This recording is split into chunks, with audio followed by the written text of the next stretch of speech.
Hi everyone, it's Alexandra. This is a quick update on some recent happenings. I've been updating more frequently on Instagram, but I wanted to make one update for YouTube. That being said, I'm not going to be commenting here anymore on every unfolding event. But here is a quick summary of where we are now. We all witnessed an act of treason. We effectively have a belligerent occupation. Esoterically, something has to die to be reborn.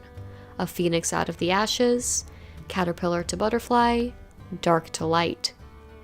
Death and resurrection initiation rituals are central beliefs in the occult. America is, quote, dead. It will rise again as a constitutional republic. But first it had to die, figuratively, in the style of an occult initiation.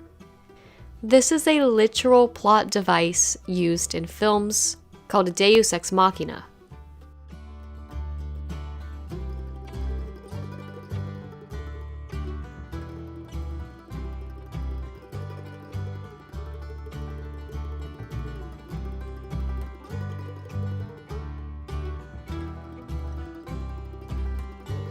We will be back in some form. Just because he is in the White House does not make him a legitimate president. DJT went through all of the legal options available to him, but was denied justice in the courts. If he had used the military before exhausting all other legal options, he would have been a dictator. He strategically removed all of the cards until only the trump card remained in hand: the military. The military is loyal to the Constitution, not a president. The Constitution of the United States, the moral North Star for all of us in uniform. It is that document that gives purpose to our service. It is that document that gives purpose to this museum. And we in uniform are willing to die to pass it on to the next generation. In it are the ideas and the values that make up this experiment called the United States of America. And the motto of the United States Army for over 200 years, since 14 June 1775, the motto has been, "This we will defend." And the "this" refers to the Constitution and to protect the liberty of the American people. Jack Flynn, do solemnly swear that I will support and defend the Constitution of the United States against all enemies, foreign and domestic, that I will bear true faith and allegiance to the same, that I take this obligation freely, without any mental reservation, or purpose of evasion, and that I will well and faithfully discharge the duties of the office on which I am about to enter.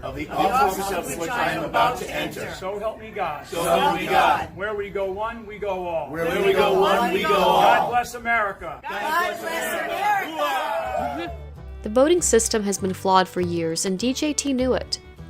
That's why he issued the Executive Order 13848 2 years prior.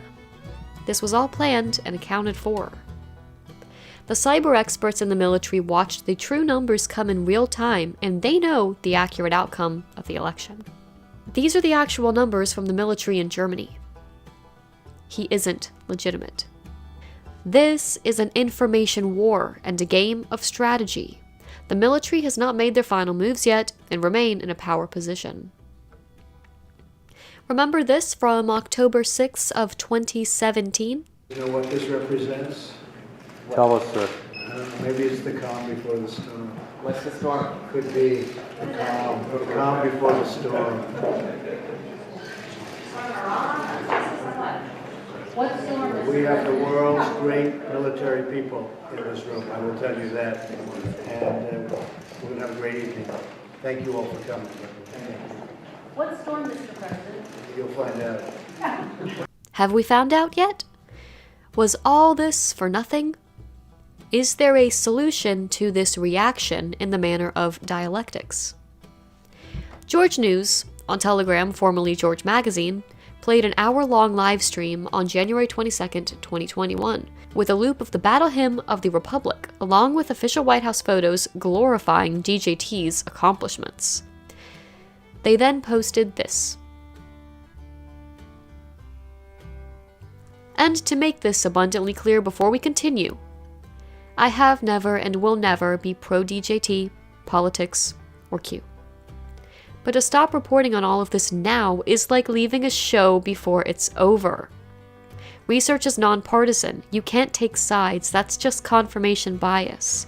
I'm trying to find info and look at the situation from many angles. Yeah, it can be confusing and overwhelming, but remember that we're not fighting against flesh and blood, but against principalities, against powers, against the rulers of the darkness of this world, against spiritual wickedness in high places. This happened almost a month before Q even showed up on the boards promoting the storm. So you can throw Q out and it makes no difference to what's actually happening right now. Take it or leave it.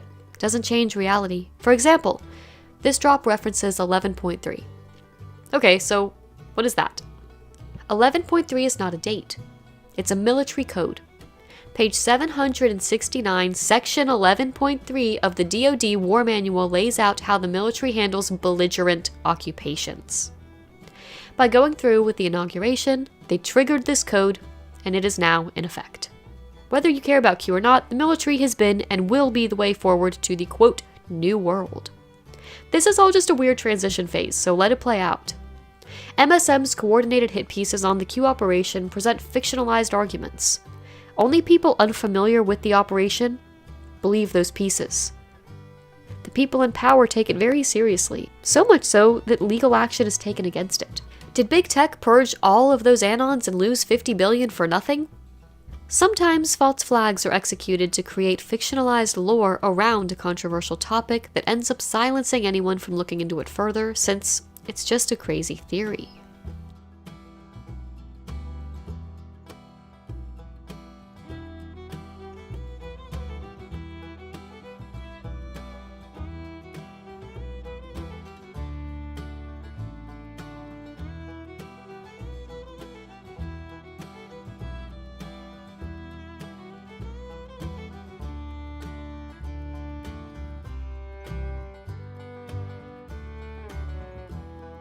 We have an army of digital soldiers.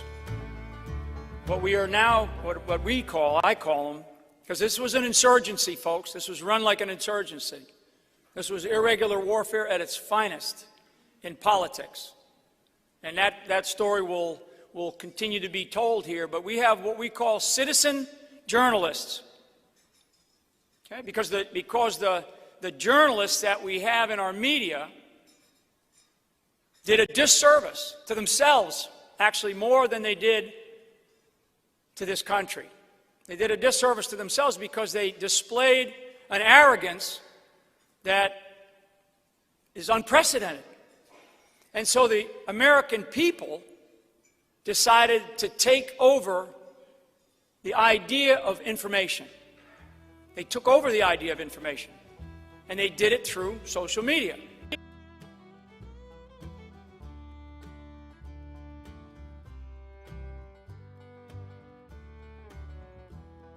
Is there evidence to support the movement ending? I'm sorry to disappoint everyone, but this operation is not even close to being gone. The problem is, the real deception hasn't even arrived. If you let your guard down now, you're in trouble. So regardless of what you think of the Q operation, there are many other avenues to verify the information it has been presenting for years. So to say all of the info gleaned in events that took place during the last 4 years are invalid is as illogical as saying because you don't like Ben & Jerry's, then ice cream doesn't exist. I don't like ice cream and I don't like Q, but I can't deny its existence. On January 23rd, Dan Scavino, the former Deputy Chief of Staff for Communications and the Director of Social Media, posted this photo on his Instagram story. This photo was by John McNaughton, and this is his description of it. What does the future hold for America? DJT's last few years in office have been remarkable. He's changed the direction of this country economically, devastated ISIS, negotiated with countries on the world stage, and been a powerful voice for American ideals. It hasn't been easy, as he's been blocked by both Republicans and Democrats, trashed by the media, and hunted by the deep state in an attempt to undermine his presidency. But the painting is not finished. I believe that Trump will reveal in the future a greater degree of prosperity, justice, and American influence that has never been seen before. His greatest achievements are yet to be revealed. How will history remember the presidency of DJT? I believe it will be considered a masterpiece. For the last 4 years, DJT has told everyone what he was going to do. Our movement is about replacing a failed and corrupt political establishment with a new government controlled by you, the American people. Today's ceremony, however, has very special meaning. Because today, we are not merely transferring power from one administration to another, or from one party to another. Thank you very much, everybody. From the Oval Office tonight, President Trump with a wink and a tease. Thank you very much. You'll find out. But we are transferring power from Washington, D.C., and giving it back to you, the people. And I will tell you that the future of this country has never been better. I wish the new administration great luck and great success. I think they'll have great success. They have the foundation to do something really spectacular. And again, we put it in a position like it's never been before, despite the worst plague to hit since, I guess you'd say 1917, over 100 years ago. And despite that, the things that we've done have been just incredible, and I couldn't have done it without you. So just a goodbye. We love you. We will be back in some form.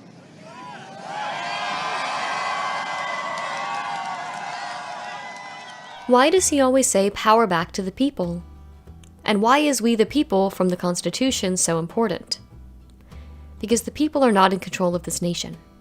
According to the Organic Act of 1871, Washington, D.C. went from a federal district of America to a separate, sovereign state with its own laws and leaders.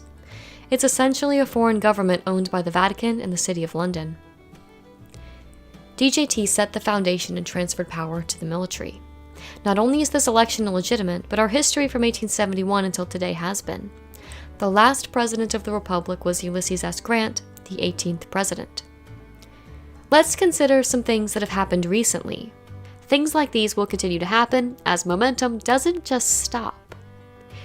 For the first time since we've had airplanes, an incoming president was not granted a government plane to his inauguration. As of January 23rd, there are only 9 Biden EOs listed as being signed, and none will go into effect until February 20th at the earliest. On January 21st, 2021, Sidney Powell, General Flynn's attorney, wrote this and ended it with a misspelling of #RestoreTheRepublic. Longtime subscribers should recognize this phrase, restore the republic, or a return to a constitutional republic as part of Nasara. On January 22nd, Lynn Wood, a defamation lawyer who has been associated with the verification of votes in Georgia, was on Fireside Chat, link in the description below, and was discussing Nasara from about the 20-minute mark. So I do believe that Donald Trump will, in fact, put, I've heard it called Nasaris and Jasaris, I believe also, but I believe that he will enact that. This is the perfect example of a light Luciferian, or someone in the light world order. Later on, he attributes Nasara to being from God, and uses many brothermanic phrases. This is important because Nasara has usually been relegated to New Age circles and occult figures in the past, like Saint Germain.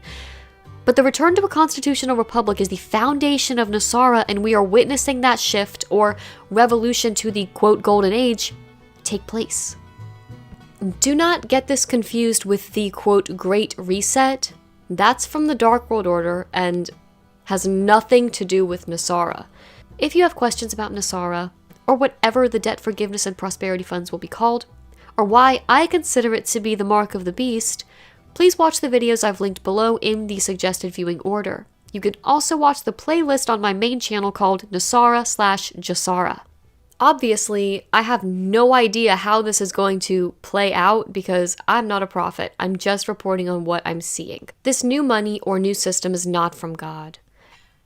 It's coming as a test, not a gift, from the second beast system described in the book of Revelation chapter 13, the one who gives the mark of the beast, that looks like the lamb, but speaks like the dragon, all belonging to Lucifer. A friend of mine shared this link, and for anyone needing to understand the black and white dichotomy of the occult, please read the link below. Long story short, now is not the time to live passively. You must be on guard. The greatest deceptions are around the corner. Don't be fearful or so caught up in daily chatter. Look at the big picture. This quote, darkness will end. We will have some kind of Deus Ex Machina moment, and we'll be faced with the, quote, light. Just don't confuse that light for being from God. God is not on that axis. There is no darkness in him at all.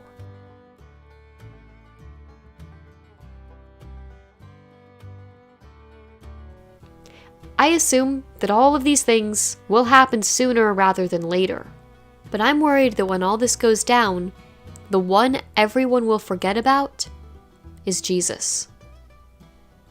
We shouldn't want to live in Lucifer's kingdom. We shouldn't be making plans for a future in Lucifer's kingdom. Our residency as believers in Jesus should not be here on earth. We belong to the kingdom of heaven. I suggest watching An Inconvenient History on my main channel in its entirety for how we got to this point historically and how dialectics have always been at the heart of diametric shifts. Links to all of these videos are in the description. For anyone wanting to understand the poles of dark and light, please watch the third part of my Mind Game series called Mind Game: The Force. And you can rewatch this channel's videos in order to brush up on how we got to this point politically. This one has his campaign speech that is worded very strategically, and then this one outlines what parts of Nasara DJT has already implemented. My entire channel has been dedicated to getting us ready for this point. We're living through one of Lucifer's last battles for our souls between the dark and the false light. God has already won this war. And no marvel, for Satan himself is transformed into an angel of light. We're called to be warning others of Lucifer's false light deceptions, not cheering him on. There are a lot of people who truly love God, but don't see the deception that's playing out. All we can do is try to show them the truth about the times we're in. We are supposed to keep watching, as Matthew 25:13 says, "Watch therefore, for ye know neither the day nor the hour wherein the Son of Man cometh." We're also told to warn others. Ezekiel 33:6 says, "But if the watchmen see the sword come, and blow not the trumpet, and the people be not warned, if the sword come and take any person from among them, he is taken away in his iniquity, but his blood will I require at the watchman's hand." The concrete steps are there to this new asset-backed currency and a new republic. So what I want to do with this update is just tell you that we are well on our way to an asset-backed currency and this, quote, new republic. We've got to be on guard so that we're not deceived. Don't forget to spend your time with God in scripture and in prayer, especially when things seem overwhelming. But trust in the Lord with all your heart, and do not lean on your own understanding. Thank you all for watching this video. I'll see you next time.